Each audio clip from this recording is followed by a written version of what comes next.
Once upon a time, I used to appear on a BBC Northern Ireland political programme called Hearts and Minds. There was a section in it called If You Ask Me, which allowed commentators to express their opinions for roughly 3 minutes. However, these days the BBC don't really ask me. And that's why I thought, to coincide with the return of that series, I would start my own series here entitled Seeing As How You Didn't Ask Me. They say that history repeats itself, first as tragedy and second as farce.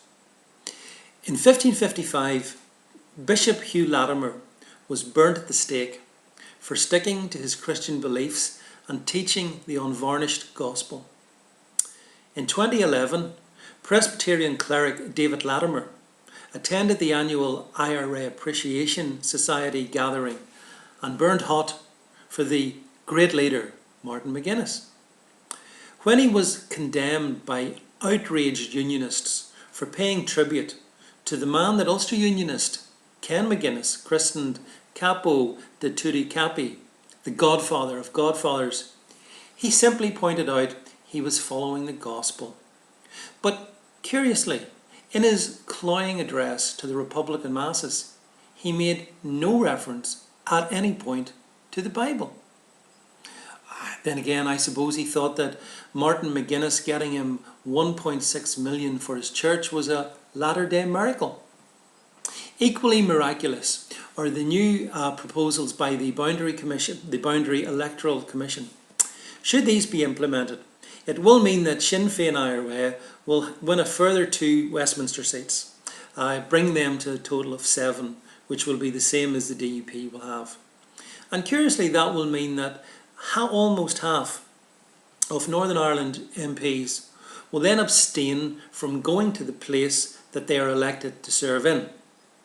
Quite why so many nationalists vote for those who declare that they will not represent them in Westminster, or it's one of those great mysteries of life, along with why the SDLP even bothers to have a leadership competition, or why trade unionist leaders advocating strikes think that denying the public the services they pay for is the way to win hearts and minds. Meanwhile, as our schools and now our universities start back, it's been confirmed that Northern Ireland students will not pay any extra tuition fees. In order to finance this, apart from cuts in other areas of course, students coming here from elsewhere in the United Kingdom will be asked to cough up a few thousand more, which should ensure that fewer of them come. But happily, fortuitously, or deliberately, students from the Irish Republic will not be asked to pay a penny or a cent more. In this way, the unique British quality of our universities is maintained, or so the DUP would have us believe. It's fascinating to see active tuition discrimination advocated against fellow Brits, and one has to agree with the student leader Adrienne Peltz when she points out the unfairness of what is being sold to us as a triumph for the executive. But of course, triumphs for the executive and our political illuminati are few and far between. Unemployment keeps on rising. We now have more young people on the dole than we had prior to the Good Friday Agreement, so not that good for them. But try telling that to Arlene Foster, the Minister for Photo Ops. Judging by the number of mugshots she has taken, she must be keeping Northern Ireland's photography community in employment single-handedly. So 3 cheers for Arlene.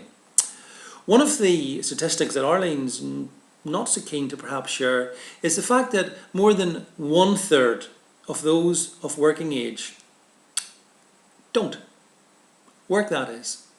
Yes, over 35% of folks here that could work just take it easy. For whatever reason, they don't contribute. This may explain why our economy is still mired in recession, even as elsewhere in the UK we get to see some signs of economic recovery. Finally, Stormont is back, of course, this week, after a well-deserved 3-month break. So with all those political giants back in control, what could possibly go wrong? Next week, We'll find out.